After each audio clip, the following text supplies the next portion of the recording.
Hi friends, welcome to Roopa kitchen. ಇವತ್ತು ಅವರೆಕಾಳು ಚಿತ್ರಾನ್ನ ಮಾಡೋ ವಿಧಾನ ಹೇಳ್ಕೊಡ್ತೀನಿ. ಬೇಕಾಗಿರೋ ಸಾಮಗ್ರಿಗಳು: 3 ದಪ್ಪ ಈರುಳ್ಳಿ ಹೆಚ್ಕೊಂಡು ಇಟ್ಕೊಂಡಿದ್ದೀವಿ. ಅದ್ರ ಜೊತೆಗೆ ಶುಂಠಿ, ಬೆಳ್ಳುಳ್ಳಿ, 8ರಿಂದ 9 ಮೆಣಸಿನ್ಕಾಯಿ, ಕರಿಬೇವು, ಎಣ್ಣೆ, ಸ್ವಲ್ಪ ಅರಿಶಿಣ, ರುಚಿಗೆ ತಕ್ಕಷ್ಟು ಉಪ್ಪು. ನಾವಿಲ್ಲಿ ಸ್ವಲ್ಪ ಬಟಾಣಿ ತೊಗೊಂಡಿದ್ದೀವಿ. ಇದು ಆಪ್ಷನಲ್, ನಿಮಗೆ ಬೇಕಾದರೆ ನೀವು ಹಾಕೋಬೋದು. ಅವರೆಕಾಳು, 1 ನಿಂಬೆಹಣ್ಣು, ಒಗ್ಗರಣೆಗೆ ಸ್ವಲ್ಪ ಸಾಸಿವೆ ಮತ್ತು ಜೀರಿಗೆ. ಕಡಲೆ ಬೀಜ ನಾವು ಎಣ್ಣೆಯಲ್ಲಿ ಮೊದಲೇ ಕರೆದು ಸೈಡಲ್ಲಿ ಇಟ್ಕೊಂಡಿರ್ತೀವಿ, ಸೊ ದಟ್ ಅದು ಕ್ರಿಸ್ಪಿಯಾಗಿ ಚೆನ್ನಾಗಿರುತ್ತೆ. ಆ್ಯಂಡ್ ನಾವು ತೊಗೊಂಡಿರೋ ಮೆಣಸಿನ್ಕಾಯಿನ ಮಿಕ್ಸಿಯಲ್ಲಿ ರುಬ್ಬಿ ಇಟ್ಕೊಂಡಿದ್ದೀವಿ. ಈ ರೀತಿ ರುಬ್ಕೋಬೇಕು, ತುಂಬ ನುಣ್ಣಗೆ ರುಬ್ಕೋಬಾರ್ದು. ಮೊದಲು ಸ್ಟವ್ ಆನ್ ಮಾಡಿ ಬಾಣಲೆ ಇಟ್ಟು ಅದಕ್ಕೆ ನಾವು ಎಣ್ಣೆ ಹಾಕೋತಾ ಇದ್ದೀವಿ. ಎಷ್ಟು ಬೇಕು ಎಣ್ಣೆ ನೋಡ್ಕೊಂಡು ಹಾಕ್ಕೊಳ್ಳಿ. ಎಣ್ಣೆ ಕಾದ್ಮೇಲೆ ನಾವು ಸಾಸಿವೆ ಹಾಕ್ಕೋಬೇಕು. ಸಾಸಿವೆ ಹಾಕ್ಕೊಂಡಿದ್ದಾದಮೇಲೆ ಅದು ಸಿಡಿದ ಮೇಲೆ ನಾವು ಸ್ವಲ್ಪ ಜೀರಿಗೆ ಆ್ಯಡ್ ಮಾಡ್ಕೊಳ್ಳೋಣ. ಜೀರಿಗೆ ಹಾಕಿದ್ದಾದಮೇಲೆ ನಾವು ರುಬ್ಬಿಟ್ಕೊಂಡಿರೋ ಮೆಣಸಿನ್ಕಾಯಿನ ಹಾಕೋತಾ ಇದ್ದೀವಿ. ಎಣ್ಣೆಯಲ್ಲಿ ಹಾಕ್ಕೊಂಡು ಫ್ರೈ ಮಾಡೋದ್ರಿಂದ ಸ್ವಲ್ಪ ಖಾರ ಕಮ್ಮಿ ಆಗುತ್ತೆ, ತುಂಬ ಟೇಸ್ಟ್ ಕೊಡುತ್ತೆ. ಈ ರೀತಿ ಮೆಣಸಿನ್ಕಾಯಿ ಎಣ್ಣೆಯಲ್ಲಿ ಸ್ವಲ್ಪ ಫ್ರೈ ಆಗಬೇಕು. ಇದಕ್ಕೆ ನಾವು ಕರಿಬೇವಿನ ಸೊಪ್ಪು ಆ್ಯಡ್ ಮಾಡ್ಕೊತಾ ಇದ್ದೀವಿ, ಅದನ್ನು ಫ್ರೈ ಮಾಡ್ಕೊಳ್ತಿದ್ದೀವಿ. ಇವಾಗ ನಾವು ತೊಳೆದಿಟ್ಕೊಂಡಿರೋ ಇದ್ಕಿದ ಅವರೆಕಾಳನ್ನ ಆ್ಯಡ್ ಮಾಡ್ಕೊಳ್ಳೋಣ.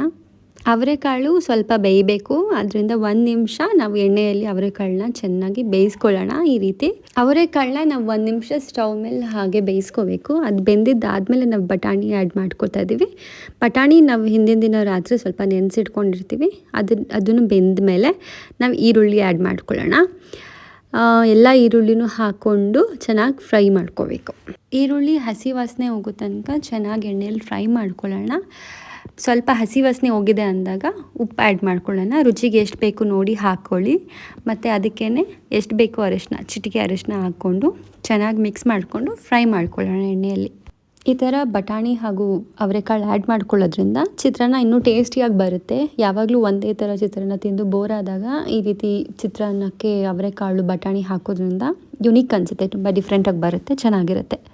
ಇವಾಗ ನಾವು ಸ್ವಲ್ಪ ಕೊತ್ತಂಬರಿನ ಹೆಚ್ಚಿಟ್ಕೊಂಡು ಅದನ್ನು ಹಾಕೋತಾ ಇದ್ದೀವಿ. ಹಾಕ್ಕೊಂಡು ಚೆನ್ನಾಗಿ ಮಿಕ್ಸ್ ಮಾಡ್ಕೊಳ್ಳೋಣ. ನಾವು ಚಿತ್ರಾನ್ನ ಮಾಡ್ಕೊಳ್ಳುವಾಗ ಇನ್ನೊಂದು ಸ್ಟವ್ ಮೇಲೆ ಅನ್ನಕ್ಕೆ ಇಟ್ಕೊಂಡು ಅನ್ನ ರೆಡಿ ಮಾಡ್ಕೊಬೋದು. ಅನ್ನ ರೆಡಿ ಆಗಿದ್ದಾದಮೇಲೆ ಎಷ್ಟು ಬೇಕು ಅನ್ನನ ಒಂದು ಪಾತ್ರೆಗೆ ಸಪ್ರೇಟಾಗಿ ಈ ಥರ ಹಾಕೋತಾ ಇದ್ದೀವಿ. ನಾವು ಒಂದೇ ಸಲ ಎಲ್ಲ ಚಿತ್ರಾನ್ನದ ಗೊಜ್ಜನ್ನು ಎಲ್ಲ ಅನ್ನಕ್ಕೂ ಕಲಿಸೋದಿಲ್ಲ. ಸ್ವಲ್ಪ ಸ್ವಲ್ಪ ಚಿತ್ರಾನ್ನ ಗೊಜ್ಜು ಮತ್ತು ಅನ್ನ ತೊಗೊಂಡು ಕಲಸಿ ಕೊಡ್ತೀವಿ. ನಿಂಬೆಹಣ್ಣು ಕಟ್ ಮಾಡಿ ಅರ್ಧದಷ್ಟು ನಿಂಬೆಹಣ್ಣನ್ನ ಅನ್ನಕ್ಕೆ ನಾವು ಹಿಂಡ್ಕೊಂಡು ಕಲಿಸ್ಕೊತೀವಿ. ಅದು ತುಂಬ ಟೇಸ್ಟ್ ಕೊಡುತ್ತೆ. ನೀವು ಟ್ರೈ ಮಾಡಿ ನೋಡ್ಬೋದು. ಈ ರೀತಿ ಎಷ್ಟು ಜನಕ್ಕೆ ಅನ್ನ ಬೇಕು ಅಷ್ಟು ಅನ್ನ ತೊಗೊಂಡು ಅಷ್ಟು ಮಾತ್ರ ಚಿತ್ರಾನ್ನ ಗೊಜ್ಜು ತೊಗೊಂಡು ಕಲಿಸೋದ್ರಿಂದ ಮಿಕ್ಕಿರೋ ಚಿತ್ರಾನ್ನ ಗೊಜ್ಜನ್ನ ನಾವು ಪ್ರಿಸರ್ವ್ ಮಾಡ್ಬೋದು. ಚಿತ್ರಾನ್ನನೂ ಜಾಸ್ತಿ ಕಲಸಿ ವೇಸ್ಟ್ ಆಗೋ ಥರ ಏನಿರೋದಿಲ್ಲ. ಇವಾಗ ಇದಕ್ಕೆ ನಾವು ಆಲ್ರೆಡಿ ಎಣ್ಣೆಯಲ್ಲಿ ಕರೆದಿಟ್ಕೊಂಡಿರೋ ಕಡಲೆ ಬೀಜನ ಆ್ಯಡ್ ಮಾಡ್ಕೊತಾ ಇದ್ದೀವಿ. ರುಚಿಯಾದ ಅವರೆಕಾಳು ಚಿತ್ರಾನ್ನ ರೆಡಿ ಇದೆ. ತುಂಬ ಟೇಸ್ಟಿಯಾಗಿ ತುಂಬ ರುಚಿಯಾಗಿರುತ್ತೆ. ನೀವು ನಿಮ್ಮ ಮನೆಯಲ್ಲಿ ಟ್ರೈ ಮಾಡಿ ನನಗೆ ಕಮೆಂಟಲ್ಲಿ ತಿಳಿಸ್ಬೋದು. Thank you. ನಿಮಗೆ ಈ ರೆಸಿಪಿ ಇಷ್ಟ ಆಗಿದ್ದಲ್ಲಿ ನನ್ನ ಚಾನಲ್ಗೆ ಸಬ್ಸ್ಕ್ರೈಬ್ ಮಾಡಿ. Thank you for watching Roopa kitchen.